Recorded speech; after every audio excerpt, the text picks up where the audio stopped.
për fat keq ka shumë të tillë. Këta njerëz zakonisht I fshehin arsyet e thella. Pse janë të tillë? Pse për çuti kanë një farë admirimi për krimin? Përse behen instinktivisht në anën e gjelatit kundër viktimës? Ka kudo në vendet perëndimore. Arsyet janë nga më të ndryshme.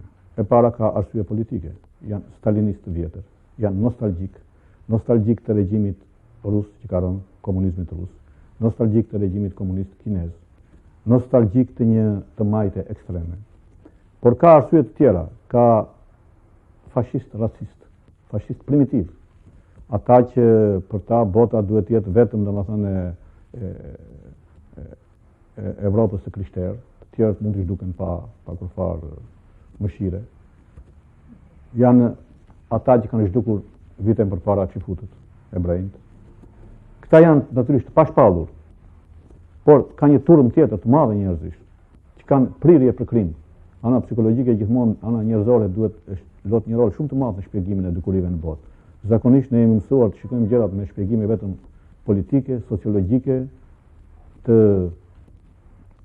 budollalepsur disa herë nga marksizmi, disa herë nga teoritë e tjera që bijnë rrotull kënd perëndim, dhe nuk shikojmë që shumë dukuri në botë duhet shpjeguar thjesht nga natyra njerëzore. Ka një pjesë e njerëzve në botë kanë prirje kriminale, dhe kjo duhet pranuar. Kjo nuk është as dekadentizëm, shqyet dikur, as domethënë determinizëm, është e vërtet. Ka shumë njerëz që kanë prirje të fshetë kriminale që gëzohen kur ka krime. Dhe këta njerëz gjejnë pastaj domethënë renditen gjithmonë në anën e skeqes.